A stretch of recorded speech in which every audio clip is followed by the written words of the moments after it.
Hello friends, I welcome you all in this session of an online short-term course on research methodology organized by Shri RLT College of Science, Akola in association with PhD Cell, Santa Garge Baba Amravati University, Amravati, AUCTA and Microbiology Society of India. Here, before starting this session, let me thanks to the organizer of this STC for inviting me as resource person. Friends, I am Dr. Deepak Koche, working as professor, Department of Botany, Sri Shivaji College, Akola, Maharashtra. It's my absolute pleasure and honor that I am sharing my views on a complex topic like patent, especially related to the patentability and patent filing process. In this presentation, we will see what exactly the patent is, why innovations must have to be patented, which innovations are patentable and which are not, what is prior art search, why prior art search is essential, how a patent application is filed, what are different documents which are required for filing the patent, and at the end we will discuss about some cases where some foreign companies have patented Indian traditional knowledge, and after a long journey of intervention, those patents were revoked and now with Indian government. Friends, being a teacher, I will try to make this complicated topic as simple as I could. So let us start with intellectual property. Intellectual property can be defined as a product or a creation of human mind, which refers as the invention which is developed through some novel ideas. In other words, when an idea is given an expression, it creates intellectual property. In general, this intellectual property has two different types: intangible properties and tangible properties. Intangible properties means the product which cannot be touched but remains fundamental parts of our mind. For example, music, lyrics, poems and other artistic works and some of the inventions. Tangible properties are those products that can be touched or experienced in physical form. For example, your cell phone, cars, bikes, designs, etc. It is not that the intellectual property is created only by a researcher or the scientist. Intellectual property could be created by anyone. Here I would like to quote one example of a 17-year-old student of 12th standard from Kerala. He has invented a pocket-sized satellite, and that satellite was launched by NASA in 2017. So this is the best example that anyone could create intellectual property. It may be a student, a teacher, an engineer, an artist, a writer, or even a common man. Almost everyone could able to create the intellectual property. Now once the intellectual properties has been created, those properties should be protected. So for the protection of this intellectual property, there are 8 different rights, namely patents, trademarks, copyrights, industrial designs, geographical indications, trade secrets, semiconductor chipset designs and plant breeders right. So all these are meant for protecting intellectual property. Of this we will see only the patent. Okay, so patent is nothing but a simple document to protect an invention. A patent is an exclusive right granted for an invention which is a product or a process that provides a new way of doing things or offer a new technical or the technological solution to a common problem. In other words, it is protecting the inventor's right, but at the same time it gives negative right. It prohibit another person from manufacturing, using or selling the patented product, or from using the patented process without any prior permission. So when a patent has been granted to any person, its duration is around 20 years, and during this particular time one cannot use that patented product or the process without his or her permission. Okay. Now we will see the concept of patentability. Patentability means the conditions which allows your inventions to be patented. So for getting patent, your innovation must have to be satisfy three different conditions. Those are novelty, non-obviousness, and industrial applications. First and foremost is the novelty. In your experimentation, either finding entirely new things or finding new uses or applications of existing things is the first sign of the novelty. Second one, your inventions must not have been made public, not even by yourself, before the date of application. That means before filing application you could not publish your results, and if you get published you will not get the patent. Okay. The second condition is the non-obviousness. Whatever your innovation is, it should be non-obvious to a skilled person in your subject domain. Okay. And of course it must have the industrial application.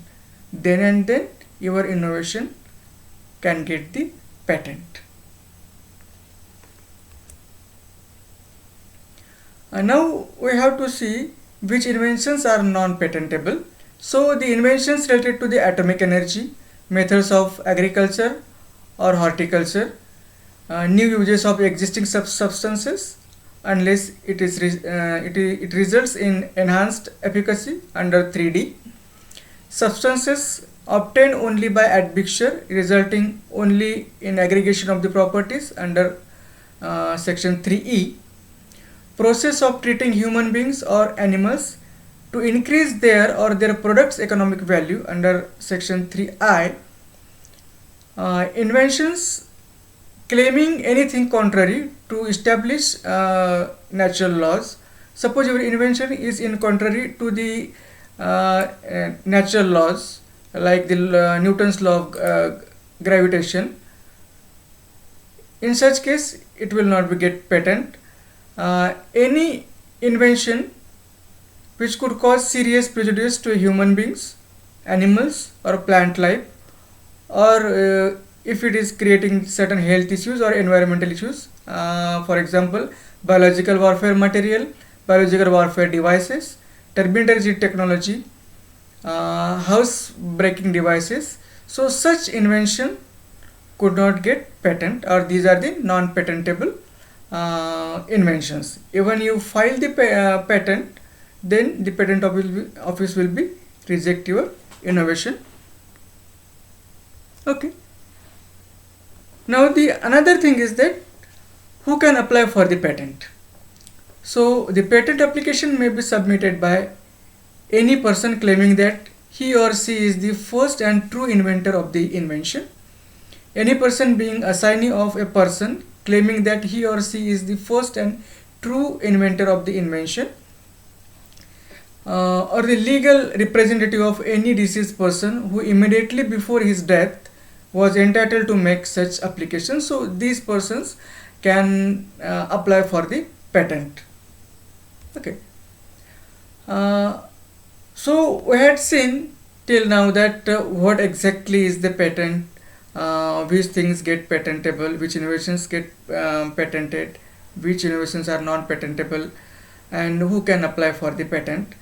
Now we will see one important aspect, that is prior art search, which is very essential as far as my knowledge before filing the patent. So the prior art search. So prior art is any literature available in public domain in the form of books and journals, online available content, conference meeting content, or published and granted patents. Okay. For me, prior art search is very essential before conducting any type of research, or at least you must have to conduct this prior art search before filing your patent, because it helps in determination of the patent protection pursuance. Researching patents could help you find what others in your field are doing, and that will help in your research. It will help you in understanding already existing technologies in the public domain. From the available data, you can identify inventive and novel steps for your own research. It will help you in strengthening your patent applications by using search results. It will minimize the financial risk involved in the patent filing or patent procurement process. We all know that the routine research work and filing patents include significant amount of money. If you have not done the prior art search, and after filing patent, if the examiner of your patent find that similar work has already been done earlier, you will not get the patent, and all the money that you pour in this research will have no value. Therefore, prior art search is very essential before filing the patent. Prior art search is also essential before starting your research. It may also help you to grant some sponsorship. One more important aspect here is that if you done prior art search before starting your research, you can understand certain areas of your research, that in what field of your research you should have to focus, which have more chances to get good results or patentable results, you can say. And if you apply this research proposal to any funding agency, you will have more chances to get funding or sponsorship. Here I had shown certain major databases for prior art search. I had categorized these databases into two, that is patent databases and non-patent databases. Under patent databases, I had taken 5 different major databases, that is eSpaceNet, PatentScope, Google Patents, INSPAS, that is Indian Patent Database, and USPTO, that is United States Patent Office Database. Among these, this eSpaceNet, that is European Patent Database, is the largest patent database, which contains more than 90 million patents from over 18 countries. PatentScope contains 66 million patents from over 51 countries, including US. Google Patent, it contains around 10 million granted patents and around 4 million patent applications around the world. This INPAS, that is Indian Patent Database, it is only related with the patents of Indian persons within India. The USPTO is only restricted towards the to the United States. Considering the non-patent databases, there are encyclopedia, books, theses, then academic and research journals, some standard journals like IEEE, IP.com, some videos related to your subject, articles and blogs related to your subjects that can be used as the non-patent databases for your research.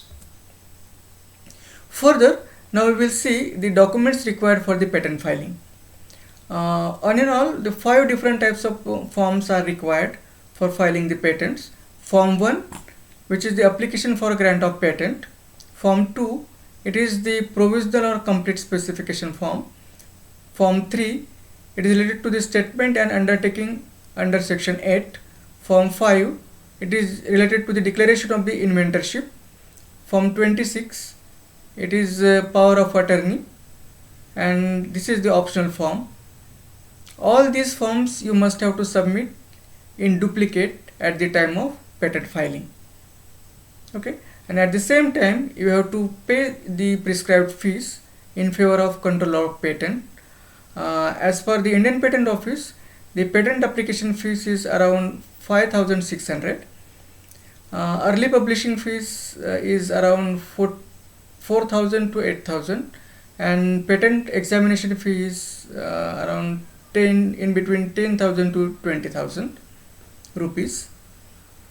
I had tried to chalk out a flowchart for stages to obtain the patent as far as the Indian patent is concerned. So you can file the patent application. It may be a provisional or the complete specification. I suggest that you have if you are going to file the patent in India, first you file the provisional application, because you will get the 12 months period. Within that you can complete your application and then file the complete specification. Usually the patent application get published in official journal within 18 months after the filing date. However, on request, this could be published early within 6 months, but it needs the additional fees. So after publication, you have to make a formal request within 48 months after the date of patent application for the examination of the patent application. So and your first examination report will be issued within 6 months after your request. After receiving the first examination report, you have to observe it carefully, and you have to see that if all the objections in first examination report complied properly by the applicant within time, the patent is granted. Otherwise the patent is refused. Once the patent is granted to a particular person, it is with that particular person for 20 years after grant. Of course, he has to pay the renewal fees every year, but if the opposition has certain queries, it can file the queries within 12 months of the grant.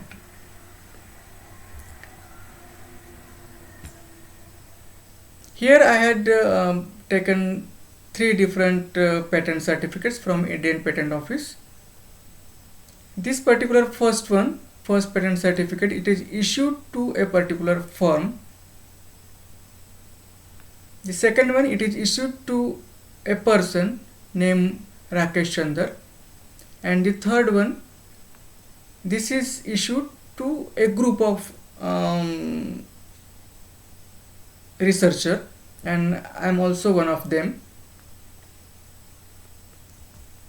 Here I had taken another example of the US patent. If you consider all these certificates, common essential feature of the patent certificate is that all patents or all patent certificates, they has the patent number, they has the application number, patent filing application number, they had the patent issue date, they contain the title of the issue. Even in some countries, the abstract of that particular patent title is given. Then it contains the inventor's name or the patentee's name, and at the last it contains the signature of the controller of patent of that respective countries.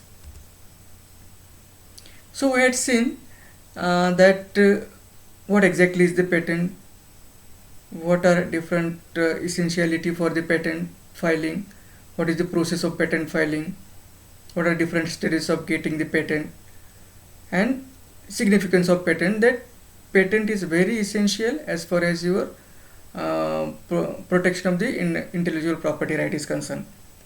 So I had put this particular cartoon here It indicates that one particular person is stealing the ideas of the other.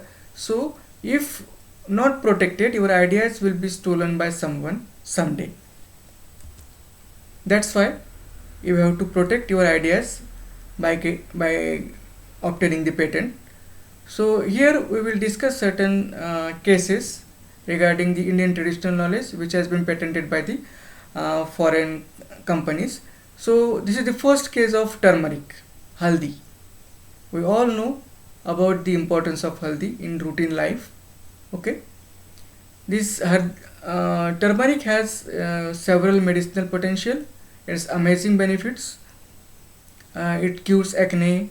It is wound healer. It cures psoriasis. It prevents cancer growth. It prevents inflammation. So there are several number of benefits of turmeric. What exactly happens? In 1993, Medical Center, University of Mississippi applied for the patent of turmeric to US Patent Office. In 1995, USPTO granted patent for use of turmeric as wound healer. In 1996, this patent was opposed by CSIR, that is Council of Scientific and Industrial Research, India, and in 1997 the patent was rejected, and now all rights are with Indian government. Similar is the case of neem. We all know about the benefits of neem. It is the acne healing. It protects against diabetes. It lowers the risk of cancer. It provides relief from the constipation. It protects teeth and gums. So there are several benefits of neem. In 1990, W.R. Grace and Company, a multinational chemical corporation, filed patent for neem-based biopesticide. In 1994, European Patent Office, that is EPO, granted the patent. Later in 1995, this patent was opposed by Vandana Shiva of India-based Research Foundation of Science and Technology and Ecology and International Federation of the Organic Agriculture Movement. They combinedly fight against this patent, and lastly in 2000, European Patent Office revoked the patent considering the lacunae in inventive steps and novelty, and now these rights are with India. So friends, we won both the cases of turmeric and neem because we proved that these are the proven traditional Indian knowledges. There was no innovation, and therefore no patent should be granted for these plants and their plant properties. Few other examples of Indian medicinal plants patented by foreign countries are Bacopa monnieri, that is known as the Brahmi, as a brain tonic, and aloe vera, which is used for cure of mouth ulcer. Okay, so to avoid this, Indian government in 2009 licensed about 2 lakh local herbal treatments and declare them as a public property. These are free for everyone, but no one can sell as a brand. So friends, I have tried to make this concept much simpler for you all. Hope you understand the fundamentals of the patenting. If you have any queries, feel free to contact me on my email address. Till then, goodbye. Have a nice day. Thank you.